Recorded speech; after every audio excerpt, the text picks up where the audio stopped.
find the unit vector perpendicular to the plane ABC where the position vector A, B and C are given as this. तो बेटा पहले बात समझना कि ये जो तीन वेक्टर्स गिवन हैं तो ये किसी प्लेन ABC के पोजीशन वेक्टर्स दिए हैं, मतलब हमें पॉइंट्स दिए गए हैं. जैसे A वेक्टर्स के पॉइंट्स हैं 2, -1 एंड 1. B के पॉइंट्स हैं 1, 1 एंड 2 एंड C के पॉइंट्स हैं 2, 0 एंड 3.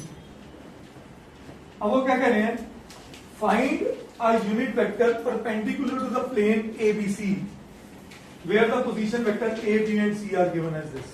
क्या कहना चाह रहे हैं, कोई एक वेक्टर निकालो जो उस पूरे प्लेन के क्या है, परपेंडिकुलर. यस और नो. तो ये एक प्लेन है तो ये यहां पे ऐसे परपेंडिकुलर होगा. हाँ, तो वो कैसे निकलेगा, बोलिए. ये पहली बात सोचो, ये पोजीशन वेक्टर्स है. पोजीशन वेक्टर्स बेवकूफ बनाने का सबसे इजी तरीका है. इसको ऐसे सोचो कि भाई ये पॉइंट्स है, इसीलिए मैंने पॉइंट्स फॉर्म में लिखा. तो पहले क्या निकालो, वेक्टर्स निकालो. क्या निकालो, जैसे अगर मैं AB वेक्टर निकाल लूं और BC वेक्टर निकाल लूं तो इन दोनों का जो क्रॉस प्रोडक्ट होगा वो बाहर का एक n कैप होगा कि नहीं होगा, तो वो उन दोनों के क्या होगा, परपेंडिकुलर. हमेशा वेक्टर्स की दुनिया में फिगर को समझो क्या कहना चाह रहा है. मैं फिर कह रहा हूं, ये पोजीशन वेक्टर्स का मतलब क्या है, कोई यहां पे XYZ ओरिजिन है तो ये जो है OA वेक्टर है, ये OB वेक्टर है, ये OC वेक्टर है. पोजीशन वेक्टर्स का मतलब ये होता है. Is that clear. तो सबसे पहले मेरा काम क्या है, AB वेक्टर निकालना. AB वेक्टर क्या होगा, बोलो, या इसके अकॉर्डिंग फिगर के अकॉर्डिंग चलो BA निकाल ले. BA निकालने वो बेटर है. तो BA वेक्टर क्या होगा हमारे पास, B minus A minus B is A minus B. सही है जी. A minus B, 2 - 1 I cap, -1 - 1 -2 J cap and 1 - 2. क्या है बात समझ आई. फिर इधर से क्या निकालना है, BC वेक्टर. तो BC वेक्टर निकला तो क्या होना, C - B, 2 - I -J and +A. क्या है बात समझ आई. अब BA वेक्टर और BC वेक्टर पे जो उनका क्रॉस प्रोडक्ट होगा वो उनका क्या होगा, that vector which is perpendicular to both what, A and B नहीं, बोथ BA एंड.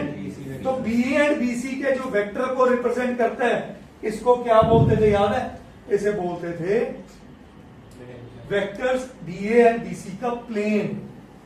याद है, एक जब मैंने ट्राइंगल के रिजल्ट्स कराए थे, एरिया ऑफ अ ट्राइंगल, तो मैंने बोला था प्लेन, ट्राइंगल प्लेन का वेक्टर है, ये रिप्रेजेंट हो गया. तो हमें पहले क्या निकालना है, A cross B. A cross B मतलब अब I am interested in BA vector cross BC. तो जो इसका मैग्नीट्यूड होगा इस वेक्टर का वो क्या होगा, एरिया. तो कॉन्सेप्ट समझो, दो वेक्टर्स जो इनका क्रॉस प्रोडक्ट होता है, जो क्रॉस प्रोडक्ट होता है वो एक वेक्टर होता है और वो वेक्टर किसको रिप्रेजेंट करता है, vector to this plane.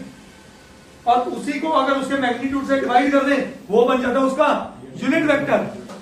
Is this point clear. और अगर उसका मैग्नीट्यूड भी पहले चर्चा करें वो देता है area of a triangle formed by 3 points.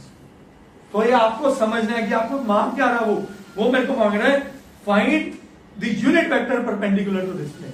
तो यूनिट वेक्टर कौन है, A cross B. Is this point clear. अब सबसे पहले मेरे पास A क्रॉस B क्या बना, हाँ जी, I J एंड K लिख लिया. 1 - 2 - 1 1 - 1 1. सही है जी. अब ये मेरे पास आया -2 एंड -1 -3 आएगा. सही है भाई साहब.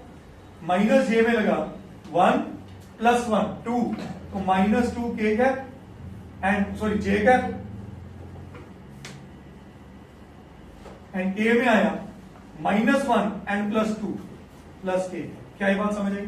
But this is a vector but not a unit vector. अब मुझे क्या करना है, इसके मैग्नीट्यूड से डिवाइड. तो ये बना मेरे पास BA क्रॉस BC. सही है. अब मुझे क्या चाहिए, क्या हो गया, कोई डाउट है? क्यों? ये माइनस ये होता है ना, 1 + 2, माइनस माइनस का प्लस हुआ, +2 और जे का नेगेटिव लगा। डिटर्मिनेंट मेथड में पॉजिटिव नेगेटिव पॉजिटिव, ठीक है जी। अब मुझे चाहिए BA क्रॉस BC का मैग्नीट्यूड। BA क्रॉस BC का मैग्नीट्यूड क्या बना इसका, 9 + 4 + 1, तो क्या है, √14।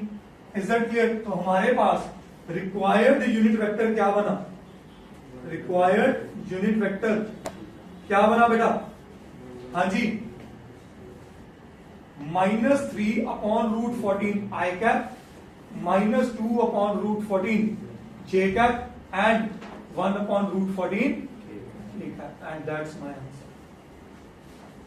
क्या ये बात समझ आई सबको?